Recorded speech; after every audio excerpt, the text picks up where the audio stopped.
Hey guys, it's Gaia, what's up, and welcome back to another video, or if you're new, welcome to my channel. If this is your first time here and you want advice on life at Nottingham Trent University or just other general university stuff, start now by clicking the subscribe button and the notification bell so you can be notified for every single time I post. Today I am doing another highly requested video where I'll be answering everything NTU related. I asked all you lovely people on Instagram to send in any questions or worries you have about starting Nottingham Trent University, and boy did you guys deliver. Honestly, a massive thank you to everyone who sent in questions. You're all amazing. If you'd like to get involved with another Q&A or would simply like to contact me about any worries you have regarding Nottingham Trent University, my Instagram is @GaiaCorleyX. I'll leave like a photo here for you guys so you know what it looks like. Let me know down below if you are either starting at NTU in September or you are thinking of applying. It'd be great to know what you guys are doing. Also, let me know how you're feeling. Are you guys still stressed about coming to university? Are you worried you've picked the wrong uni? Are you worried about meeting people? Like, let me know.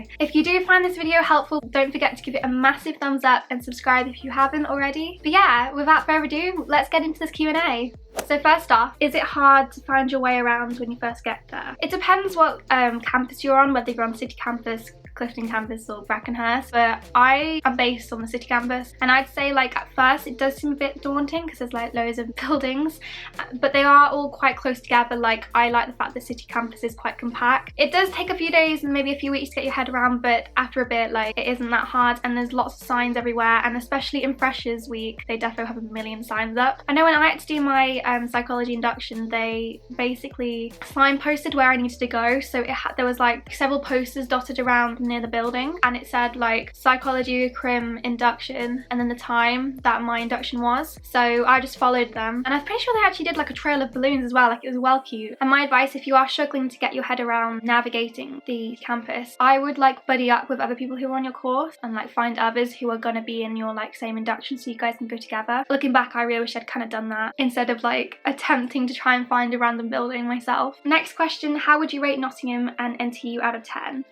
I'd probably say Nottingham as like a city, 10 out of 10. Honestly, like, I'm not even trying to be biased or anything. Like, I didn't realise moving here how much I'd love it, and it's like perfect for all types of people, like coming from different types of backgrounds, whether you've grown up in like a rural setting or like more urban. Like, it has tons of shops and facilities and everything you need in a city without it being too overwhelming like bigger cities such as like London or Birmingham. If you want more information about why I chose Nottingham Trent specifically, I will link a video up above that you can watch, and part of that video talks about why I chose Nottingham as a city as well, because at the end of the day, you're not just moving here for the university, you're moving here for the actual city and the environment. Like, you're not going to be studying all the time. Regarding NTU, I'd probably rate them like 8 out of 10 or a 9 out of 10 because I think they are a pretty solid uni. Like, we are up there in the league tables for a reason. Yeah, okay, we're not Russell Group, yeah, okay, we're not Oxbridge, but like, I do think the level of teaching at NTU is great and the level of support they do offer.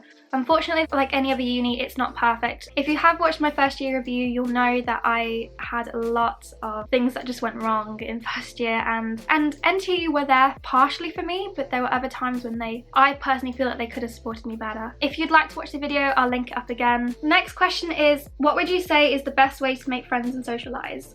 I'd say before you even get to university, like in this time that you are leading up, you know, to September, you know, we're about to start July, so you've got what, like 2 months before you kind of start, maybe 3 months because you start at the end of September. I would join as many Facebook groups as you can if you have Facebook. I know that's hard because not everyone obviously has Facebook. My advice, yeah, is to join those groups and join all the fresher group chats, join your course chats, because honestly it relieves so much anxiety knowing who your course mates are already before like you even get there, and especially your flatmates. And these group chats will come in really helpful when you are wanting to go to fresher events, or like course meetups or just like other fresher activities, because if you've already like sort of made friends with these people, chances are like you won't be attending these events alone, and like naturally when you do start university you will cling to each other, like, because think about it, everyone's in the same boat. A lot of the time when you start university, a lot of the friends you make aren't actually the ones you'll probably stay friends with, but you just actually cling on to anyone you can. And well, I feel like it's less stressful starting university if you already have like certain people you can like go to events with. And other than that, I'd say try and get involved with as much as you can, especially in first year. Like, looking back, I regret so much that I didn't get involved with more like with more societies and stuff. But really take the opportunity to like join those societies, join those clubs, because you will meet more people by doing that. Don't forget, like I said before, everyone is in the same bubble. Everyone's shy to meet everyone. Just go for it, because if you don't go for it, you won't ever do that leap. And looking back now, I really wish I had. But the Facebook groups definitely come in handy if you want to already start to make those little circles. Even if they don't last the whole 3 years, it's still nice to know that you're going to university with, you know, some friends. Next question.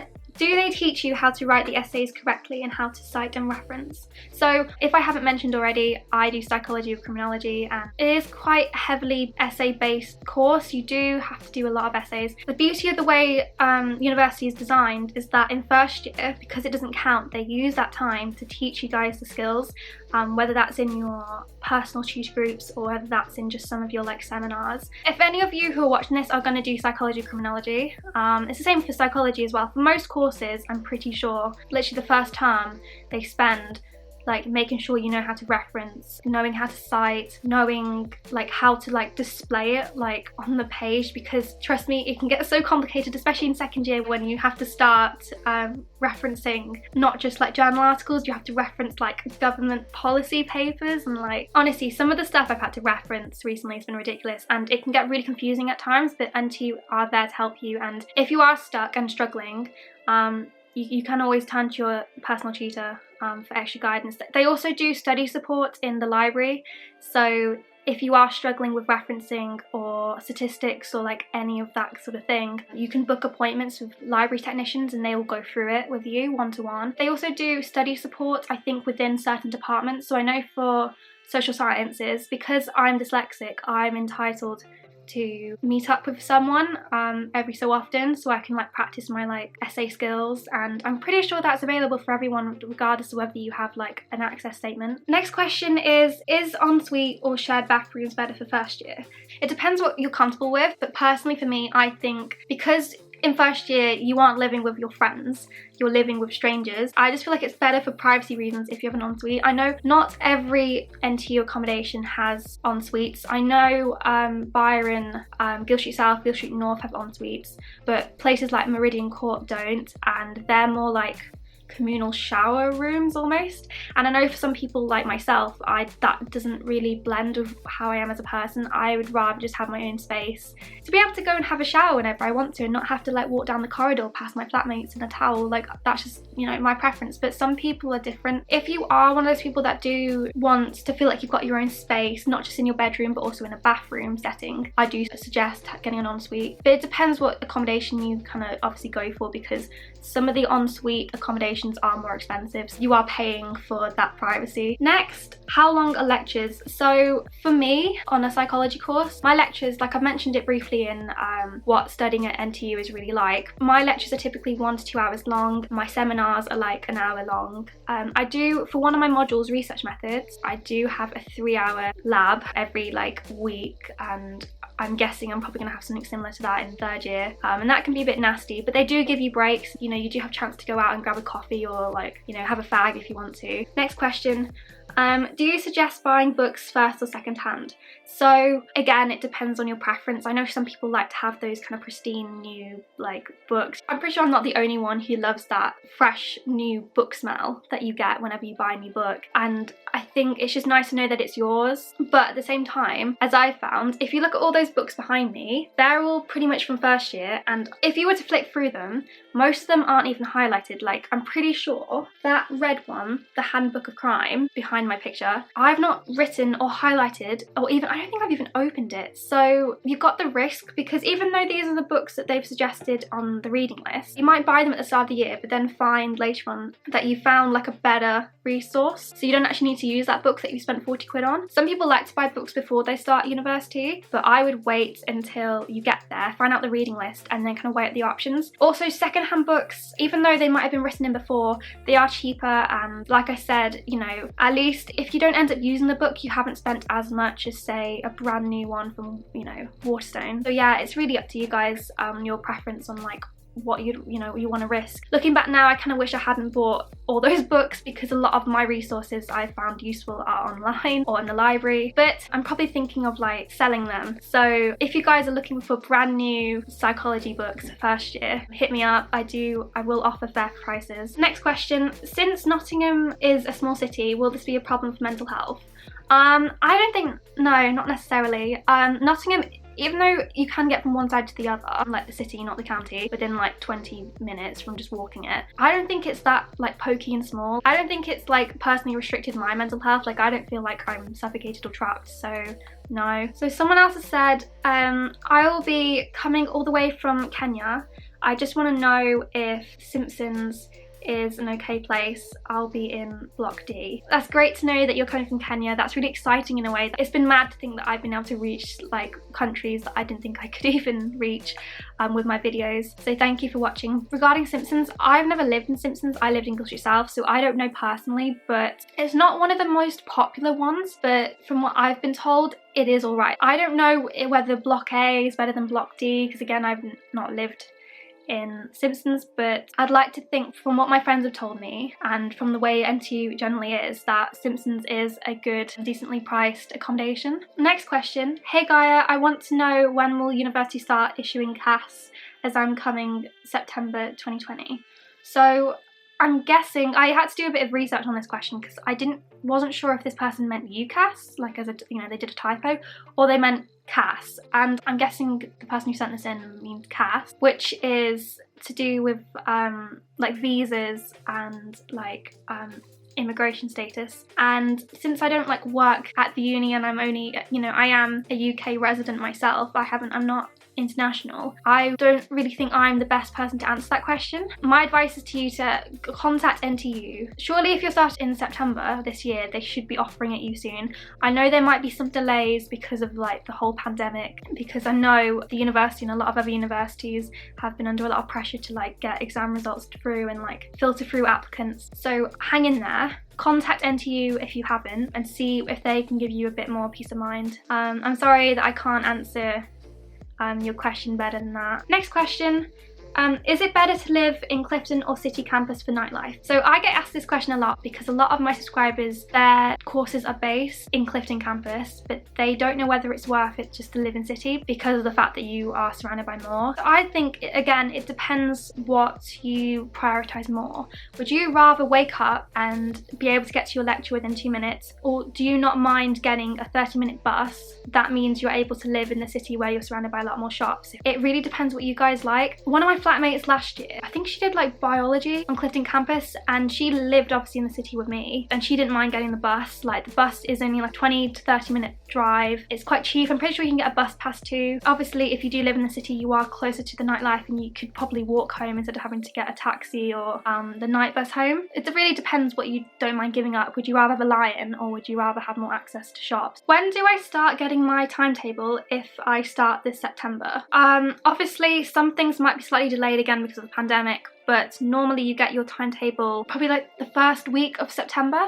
They do give you like the login as well for now, which is the Nottingham Trent online workspace, which is basically like how you view all your modules, and they're able to upload essays and assignments. Things might change, especially this year, because a lot of things are uncertain about how many lectures are going to be on campus or if it's going to be like online, all that stuff. So hang in there, but it should be the start of September. Next is, if I'm coming this year, what will the teaching be like? So like I just said a minute ago, because of the pandemic, we can't obviously now do like 100% face-to-face learning. Like you can't really sit in a massive lecture hall with people who are like directly next to you, regardless of whether we wear masks or not. Like we all kind of need to obviously social distance. So NTU did issue a statement a few weeks ago about how it's going to be a mixture of online learning and face-to-face teaching, but from the sound of it, I'm guessing they're going to do face-to-face teaching if it's like smaller groups. So for your seminars and for your tutors, you will be probably in like face-to-face, spaced out in the room, but for lectures, especially for courses that have like 500 people on the course, you're probably going to be doing those lectures at home. So next question is there a library on every campus?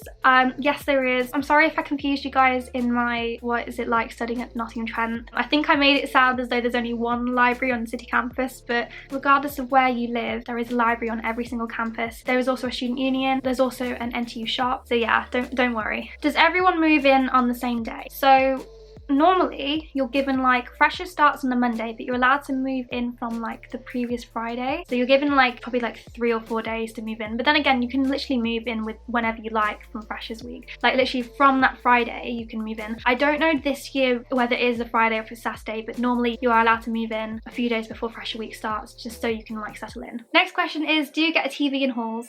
No, you don't. Unfortunately, you have to obviously bring your own TV. There is a risk of that possibly being trashed or stolen, but most lads I know, if they wanted to bring their Xbox to uni, they did bring a monitor with them. Next question is Nottingham a rough area? I've heard it can be. I've been asked this a few times, and not gonna lie, it's not as rough as you think it is. Like, I know it has the nickname Shottingham, but as I learned in one of my criminology modules last year, the reason why it's called Shottingham is not because of because of gang crime. It's actually because of the police, because of like police brutality, and because they used to actually shoot a lot of civilians. That's what I've been told. Chances are you're more likely to probably get stabbed in Nottingham than you are to get shot. And even the stabbing probability is really low. I come from a really nice area back home, and I got really worried that Nottingham would be dodgy, even though there obviously have been reports of like crime, a few stabbings, and I think there was one murder. I've never seen it. I've never witnessed any violence. The most violence I've probably witnessed is like some drunk rugby lads on a night out pushing each other in a club. Most of the violence that actually goes on in Nottingham is gang related, so unless you are part of that gang, you are going to be fine. As someone who is a small female walking through the city at like 2 AM, I can tell you that I do feel safe. Like every city, Nottingham obviously is not like the safest place on earth, but at the same time I don't think it's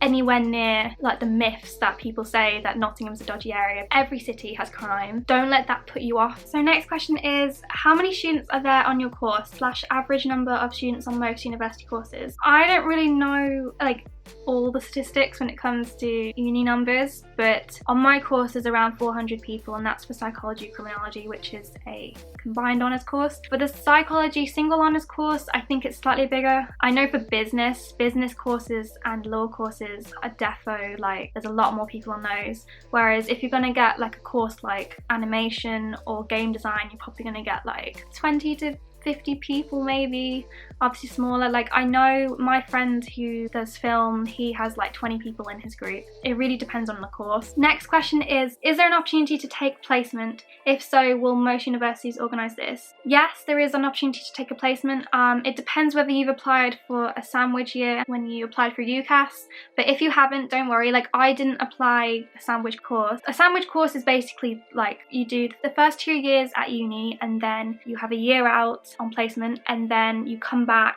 after everyone's like graduated to do third year. Obviously that gives you the opportunity to do work experience and possibly travel abroad, but obviously the con with that is that you aren't going to graduate with your friends that you started the course with. In your course you will have a mixture of people who are on placement and people who aren't. Don't think that because you are doing the placement option that you will be in a different cohort. If you are doing psychology, you will be with other people who are doing psychology, regardless of whether they are doing the placement, if that makes sense. And yes, the university does help you. However, obviously at university you are more independent, so they do kind of suggest you try and find it yourself, but they do offer so many other like employability options and workshops that you can attend where you can meet potential employers. I obviously don't know that much about it because again, I'm not on the placement. Even if I was, I wouldn't be able to do placement this year because of good old Corona. Next question is, what does a placement year abroad mean and what does it do? So I think I've sort of answered that just from the last question. If you do a placement, you don't have to do it out of the country. You can do a placement here in the UK. They do offer you the opportunity to study in, say, America.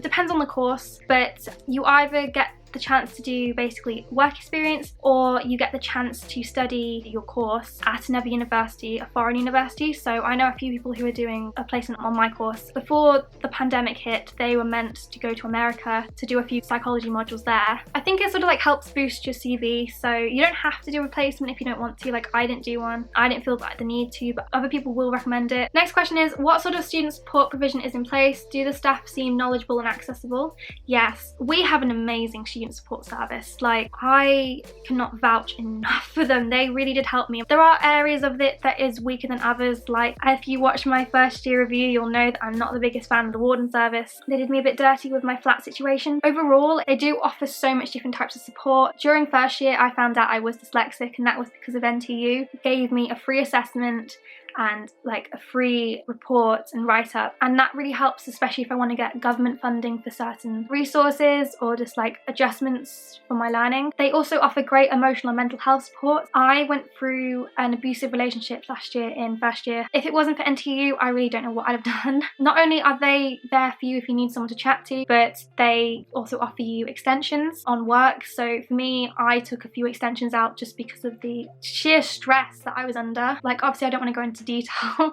about what happened to me because this is obviously a Nottingham Q&A, but let's just say police were involved, and it was serious, and NTU were there for me. And even if the police aren't involved, for example, even if you don't feel like your situation is that serious, NTU will always take it seriously, and the people that do work there are really knowledgeable and understanding and helpful. You can contact them through a self-referral form, which is on the NTU website, or you can directly go to their desk, which is in Newton building on, I think, level 1 in the city campus. I think they also have like versions of student support services in Clifton and Brackenhurst as well. Because I'm a city-based student, I don't know where they're based. In freshers, you will be told where the student support service can be located. Next question is, what is the advantages and disadvantages of living on and off campus? So I would say if you're in first year that it's probably better to live on campus, just because you need to kind of get your bearings and because you're closer to lectures, and it honestly just takes so much like stress off you trying to find your way. However, like, I know not everyone lives on campus. Some people live in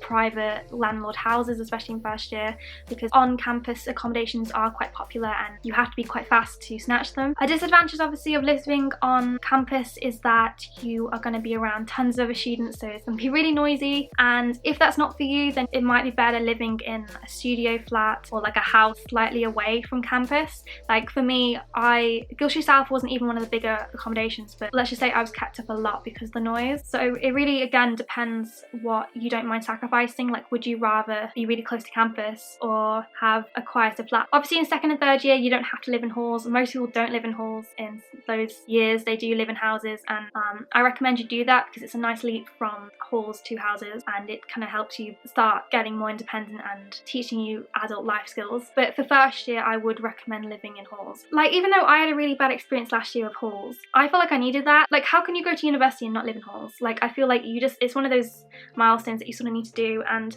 I really hope for everyone who's watching this that if you do live in halls that you do have a good experience, unlike me. But I don't regret living in halls just because of what happened to me. Next question is, would you say your degree makes you feel more employable?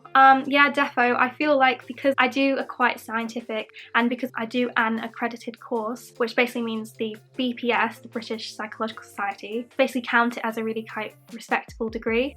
So I do feel like it will look good on my CV. With psychology, you can apply it to so many areas. Like, even if you do psychology as a degree, you don't have to become a psychologist. You know, you can do other things. And thankfully, because my courses are combined honours, which means I get to do criminology as well, I'm not just pigeonholed into doing psychology. I can also look at job prospects in criminology, and there are so many options, and I feel like that's the case for a lot of the courses, so don't worry.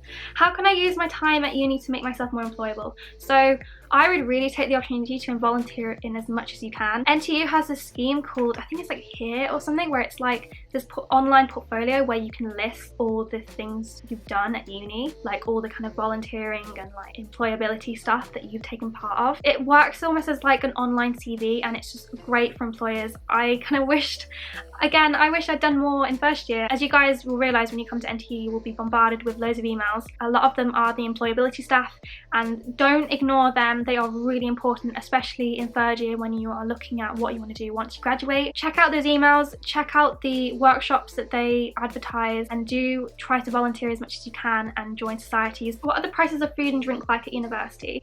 So NTU have got several little bars and cafes that they have dotted around each campus, and I'd say they're like reasonably priced. Like, they're not too expensive. I feel like they actually have really decent prices for like what they sell. They do a range of like hot meals, like they also have like a canteen area where you can buy sandwiches, and because they also have a bar, they do sell alcohol. So during the day you could literally sit down and have like a cocktail with some mates, or you can sit there and eat a pizza while you study. In NTU we also have, I think it's called the Global Kitchen. It's a new area in City campus. I think they might have it in Clifton and Brackenhurst, but I know they definitely have it in City. It's like a cafeteria but for like loads of international cuisines, and it celebrates loads of different cultures, and it's great if you want to try new foods and celebrate, like I said, other cultures and get involved. I know they defo for events during Global Week 2. Regarding the NTU shop that they have, even though some of their prices can be reasonable, I wouldn't buy all of your weekly shop in the NTU shop, which is basically like little news agents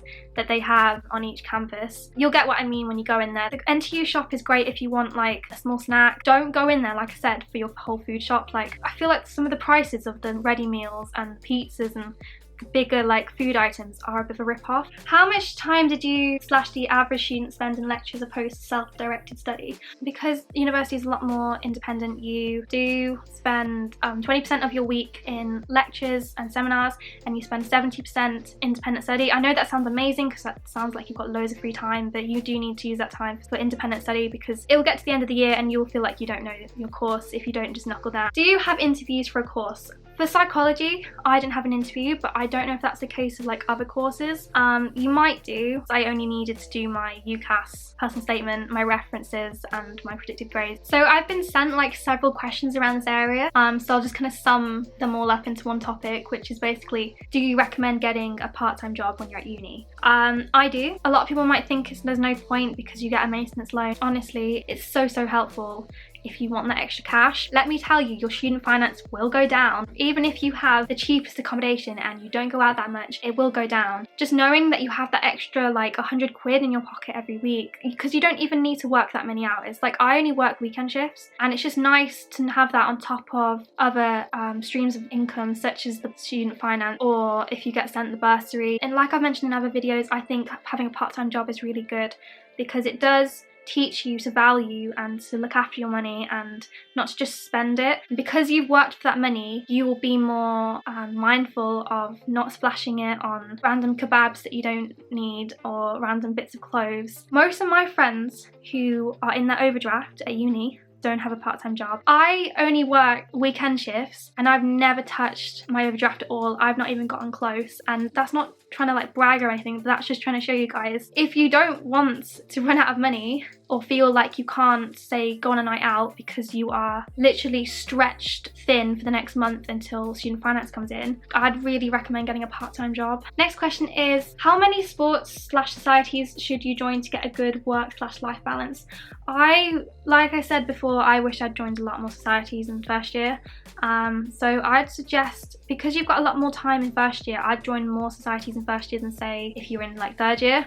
But even then, I'd probably join, it's up to you. It really depends what other responsibilities you have in your life. Because of the fact that I have not only my uni degree, I also have a part-time job, I also have a boyfriend who needs some attention, I also have YouTube. I don't feel like I can dedicate some of my time to societies because my life is already quite busy, whereas some of you guys won't have that to deal with. So I would suggest probably like 3 to 5 maybe. You could probably join even more because not all societies meet up constantly. How welcome did you feel when you first got to NTU? I felt really welcome. They do have several fresher reps when you get there to help you get on your feet, or they even have accommodation rep to help you when you first move in. So they literally help you with your stuff to get up there, and like they show you your way and give you your key and explain how to use your laundry card and all that stuff. I feel like all the staff were really like welcoming when they did all the induction week. It's a really nice uni. Should postgraduate international students be joining this year or next? I don't really know what you mean by that. I don't know if that person means like, is it a wise choice to apply, or whether postgraduate international students will be coming because of the pandemic. I don't see why not. I know things are a bit difficult at the moment, but I'm pretty sure the UK still have their borders open, and despite all the crazy COVID-19 stuff, I'm pretty sure you guys can still come and apply, and there should still be at least undergrad and postgrad international students at NTU. Would you recommend NTU for a postgrad? Do you think you would stay at uni for a MA? I do recommend NTU for a postgrad. Obviously I've not done postgrad, I haven't graduated yet, so I know that sounds a bit hypocritical. From what I've seen and from what I've heard from other postgrads, it is great, and some of the courses that I've seen, like, I am really tempted to stay at Nottingham Trent. It depends. I don't know what I'm going to do. Obviously I don't know where I'm going to be in a year's time. I know after my bachelor's I am going to take a year out or two to travel. Well, I guess that depends really on like where the world is at that point, and then I'm going to come back to do my master's, or whether or not that's in Nottingham I'm not sure. I have a feeling it will be though, just because I have generally fallen in love with, again, it depends on what course I like. I haven't looked at any postgrad courses so far, so yeah, but I do recommend coming here. And because this video is getting really long, this is going to be my final question. Sorry if I haven't like answered your question. I've tried to get through as many as I can. If I haven't had a chance to answer your question today, please pop up to me in my DMs so I can help you. So, any cool activities outside of uni in Notts? So, bottom line, yes. Like I said in one of my recent videos why I chose Nottingham Trent, I chose to study here because of the city, and Nottingham isn't just known for its nightlife, it has so many cool historical tourist attractions. I'm not going to go into massive detail about every single thing you can do in Nottingham, again because of how long this video is, so if you want more information on like the things you can do here, I will link a video up here where I discuss 50 plus things to do and see in Nottingham, and that video is jam-packed with so many ideas and different types of activities. If I were you, I'd check out that video. So yeah, I think I'm going to leave it there really. Sorry if this video is quite long. Thank you so much if you've managed to get this far. I hope I have helped answer your burning questions about studying at Nottingham Trent, and I hope I have been able to give you a better insight about what it's like here. I'm such a massive advocate for the uni. I do love studying here. Obviously it's not perfect. If I had the chance, I would happily do like a good 6-hour video on everything about NTU, but I hope I have been able to jam as much information into this video as I can. If you did find this video helpful, please give it a massive thumbs up and subscribe, like I said, if you haven't already. If you have any more burning questions, either DM me on Instagram, my handle is @GaiaCorleyX, or link them down below. Honestly, send me any question you have. No question is silly. Please send them. I am more than happy to spend the time helping you guys. I know it can be such a scary time at the moment, thinking you're coming to university but you don't feel like you know the place. I think I'm going to leave it there, so I'll see you guys on Saturday for another video. I've been Gaia and I hope this has helped. Bye!